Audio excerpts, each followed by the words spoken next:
Hello YouTube, on était plutôt sur une bonne lancée ces dernières semaines, on avançait bien, et là ça y est, tout part en sucette, c'est le retour des problèmes. On a un problème avec notre lave-vaisselle. En fait, on avait déjà remarqué ça au moment où on l'a sorti du carton, mais là on a pris le temps de bien l'installer, le mettre à niveau et tout ça pour être sûr, et le problème persiste. En fait, la porte du lave-vaisselle ne reste pas en position ouverte.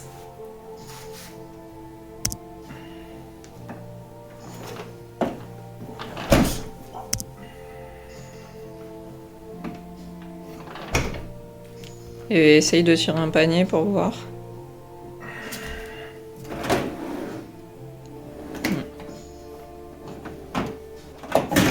Il faut savoir que l'électroménager qui est vendu sous la marque Ikea, c'est en fait fabriqué par d'autres marques comme Electrolux, Bosch, Whirlpool, etc. Et c'est directement ces marques-là qu'on contacte pour le SAV. Normalement, en fonction du code fournisseur, on peut savoir quel est le constructeur de l'électroménager en question. Et tout ça, c'est expliqué en détail sur le site d'Ikea. Sauf que dans la vraie vie, c'est pas si simple. Déjà, il faut arriver à localiser le code parce que c'est pas le code de la référence Ikea, c'est un autre code qui est localisé quelque part sur une étiquette, sur le produit, il faut arriver à le trouver. Et même une fois qu'on a trouvé ça, et ben en fait le code il correspond à rien du tout. Donc au final ce que j'ai fait c'est que j'ai appelé les différents fabricants en leur donnant les différentes références que j'avais trouvées. Et tous m'ont dit que en fait l'appareil venait pas de chez eux. Enfin il y en a quand même un, le tout dernier que j'ai appelé, qui m'a dit que peut-être que le produit venait de chez eux mais il était pas sûr. Il a quand même ouvert un dossier et il m'a dit que si après recherche c'était bien un de leurs produits, je serais recontactée par un technicien pour prendre rendez-vous, pour qu'il vienne à la maison vérifier l'état du lave-vaisselle. Bref, j'ai l'impression qu'on va revivre un peu l'aventure de la réparation des fenêtres. Et aussi, il y a une deuxième chose où je suis un peu dégoûtée. Franchement, pendant 2 jours, j'étais trop en bad à cause de ça. Mais bon, ça par contre, on est complètement responsable, c'est de notre faute. C'est qu'on a mal choisi notre frigo. En fait, on était un peu pressés de commander, on avait décidé de prendre tout l'électroménager chez Ikea parce que c'était beaucoup plus simple en termes de dimension par rapport aux caissons et par rapport aux façades. Et pour le frigo, on s'est vraiment focalisé sur l'espace parce qu'un frigo encastré c'est plus petit qu'un frigo non encastré et on voulait quand même avoir plus ou moins un espace équivalent au frigo qu'on avait avant. Et franchement, pour nous, c'était une évidence. On se posait même pas la question qu'il fallait qu'on prenne un frigo à dégivrage automatique. En fait, je vous avoue que je pensais même pas que ça existait toujours des frigos avec le dégivrage non automatique. Bref, donc on a installé notre frigo, tout ça, c'était trop cool. Et genre peut-être 1 heure après l'installation, j'ouvre la porte du congèle et là je me rends compte qu'il y a déjà du givre sur les bacs en plastique. J'étais dégoûtée. Je dis à Stéphane, mais t'es sûr qu'on a pris un congélateur no frost? On vérifie vite fait et tout. Et en fait on se rend compte que ben non, en fait il est pas no frost, il est pas dégivrage automatique. Donc ça veut dire que genre ça va être en mode à l'ancienne, à nous de dégivrer le congélateur quand il y a de la glace qui se met tout autour. Enfin le truc trop galère quoi. Et ça me dégoûte parce que évidemment maintenant on se les fait livrer, c'est un truc énorme, on peut pas le ramener à Ikea, de toute façon il est déballé, il est installé et tout, donc tant pis, on le changera si un jour il tombe en panne et on se fera pas avoir la prochaine fois. Mais je vous avoue que ça fait vraiment un peu chier parce qu'on essaye de faire un appartement vraiment confortable, facile à vivre et tout, et ben ça, on s'est bien loupé. Et bon, je pense que ce sera pas la dernière erreur qu'on va faire, hein, clairement. Mais voilà, faites attention quand vous commandez vos trucs. Il faut tout lire, il faut pas se presser. Et franchement, quand on est le nez dans les travaux, la tête dans les travaux, il y a plein de choses qu'on est obligé de faire en speed parce qu'on n'a pas le temps. On manque de temps tout le temps. Et du coup, bah, on s'est loupé sur ça. Voilà. Maintenant que les placards sont installés dans la cuisine, on va pouvoir ranger plein d'affaires qui sont dans les cartons là-bas pour essayer d'organiser un petit peu mieux tout ce bordel. Voilà, donc j'ai mis tout notre stockage au coin de la pièce pour essayer de libérer les fenêtres. Et j'ai sorti tous les cartons qui contiennent des affaires de cuisine, comme ça on va pouvoir tout ranger dans les placards.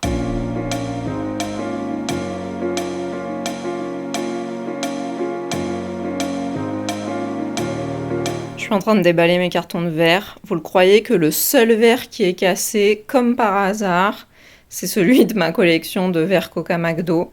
Et en plus, c'est un que j'aime trop, que j'avais galéré à avoir, je l'avais pas eu au restaurant, enfin je l'avais pas eu au McDo, j'avais dû l'échanger à quelqu'un sur le Bon Coin.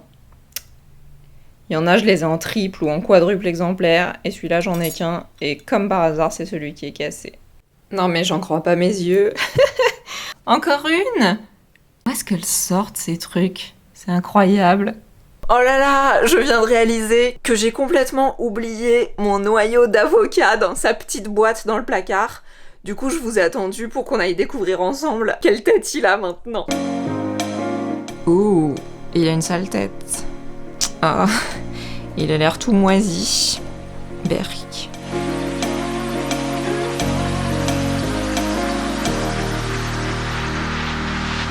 C'est mauvais signe que ce soit tout noir, non? Bah, il y a plein de moisis à l'intérieur. Je suis dégoûtée parce qu'on dirait qu'il avait fait quand même une petite pousse.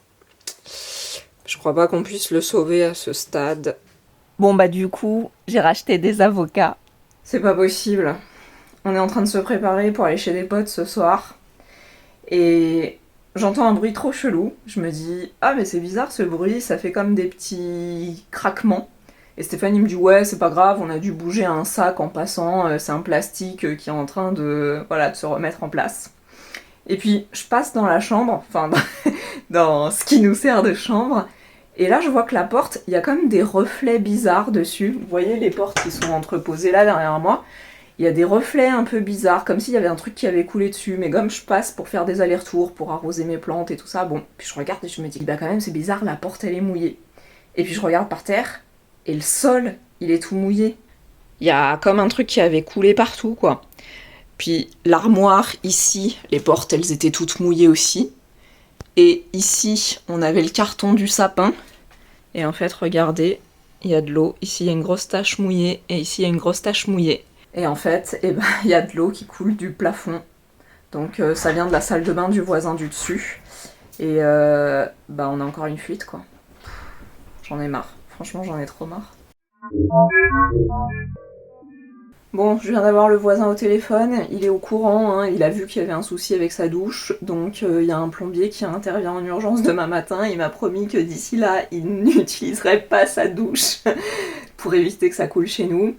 Là, on a mis un carton, on va voir s'il y a encore de l'eau qui coule, mais a priori, ça vient de l'évacuation, donc ça ne coule que quand il utilise l'eau dans sa salle de bain. Voilà, voilà. Bon, je suis dégoûtée parce que mon alocasia, il est en train de moisir complètement. Les feuilles, elles sont en train de devenir toutes marron. Je sais pas ce qu'elles ont. C'est comme si elles saignaient. Les petites qui étaient en super bon état et tout ça, elles sont toutes en train de devenir comme ça. Ça commence par faire des petites taches. Bon, celle-là, elle est pas encore contaminée. Ça commence par faire des petites taches sur le côté des feuilles. Et d'un coup, il y a toute la feuille qui devient marron, qui jaunit. Celle-là, vous voyez là. Donc ça commence par faire ça. Et puis après, ça se propage tout autour de la feuille. Donc je suis un peu dégoûtée. Je sais pas trop comment faire. J'ai regardé sur internet. Ils disent que c'est quand elle manque d'humidité. J'ai encore quelques feuilles qui sont jolies. Mais voilà, il y en a plein, toutes les petites là, qui sont en train de dépérir. Et puis en plus, quand elle coule, elle fait des taches comme ça par terre. Donc heureusement qu'on a les cartons. Du coup, ce que je vais faire, c'est que je vais changer le cache-pot. En fait, je vais retirer le pot et je vais le mettre dans un bac avec des billes d'argile mouillées à l'intérieur. Comme ça fera évaporer l'eau et apporter de l'humidité aux feuilles. Et je vais en profiter pour mettre dans un bac celle-là et celle-ci. Je vais les mettre toutes les deux dans le même bac parce que pour l'instant, je l'ai mis que dans ça comme billes d'argile et je pense pas que ce soit suffisant. Je vais les mettre là-dedans, je pense. Du coup, elle se porte hyper bien dans son petit terrarium. Et je vais récupérer le cache-pot pour le mettre sur le Ficus elastica. Ça, c'est la dernière feuille qu'il a faite. Elle est trop belle, donc je suis trop contente. Et on va voir les prochaines feuilles, comment elles vont être. Bon, c'est moins joli, mais si ça peut faire du bien à la plante, je suis pas à ça près. Franchement, je suis dégoûtée, parce que je la kiffe trop cette plante, c'est ma préférée. C'est la seule à qui j'ai donné un nom. Et voilà ce qu'elle me fait, franchement, aucune considération, quoi. Alors que j'essaye de la traiter super bien, elle s'en fout complètement. Et L2 du coup, elles sont dans ce petit pot là. Bon pareil, c'est pas super beau, mais en attendant, ça fera l'affaire. Et du coup, le ficus il est content parce qu'il a récupéré le joli pot. Sur une note plus positive, enfin presque, j'ai commandé les poignées pour les meubles de cuisine.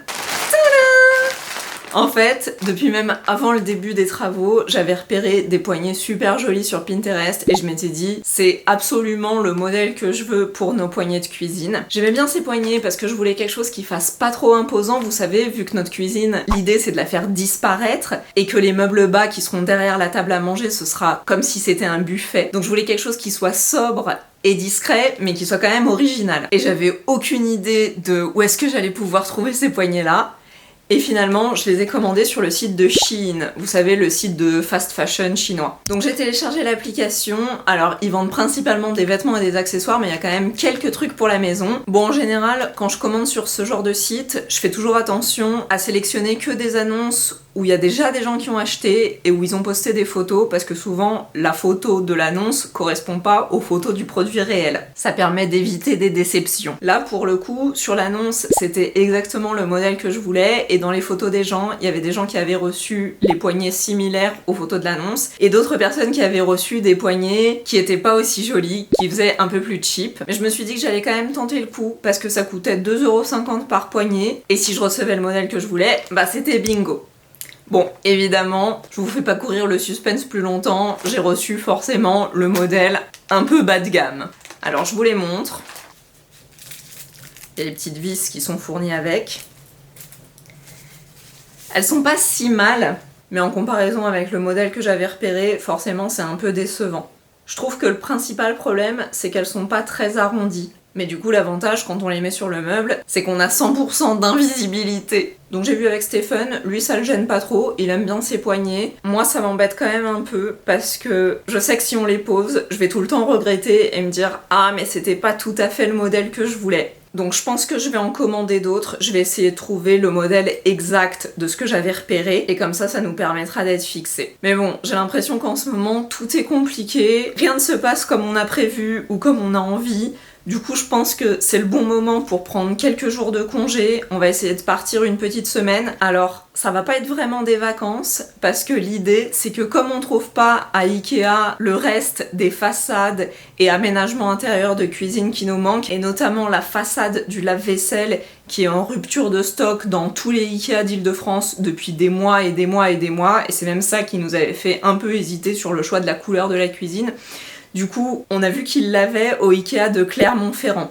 Donc je pense qu'on va faire un petit road trip, essayer de descendre vers Clermont pour aller chercher notre façade de lave-vaisselle là-bas. Et on se dit qu'en chemin, on va en profiter pour faire un petit road trip dans les châteaux de la Loire. Bref, c'est pas la joie ici, j'espère que chez vous et sur vos chantiers, ça se passe un petit peu mieux. Je vous fais des bisous, et la semaine prochaine, on sera sur la route.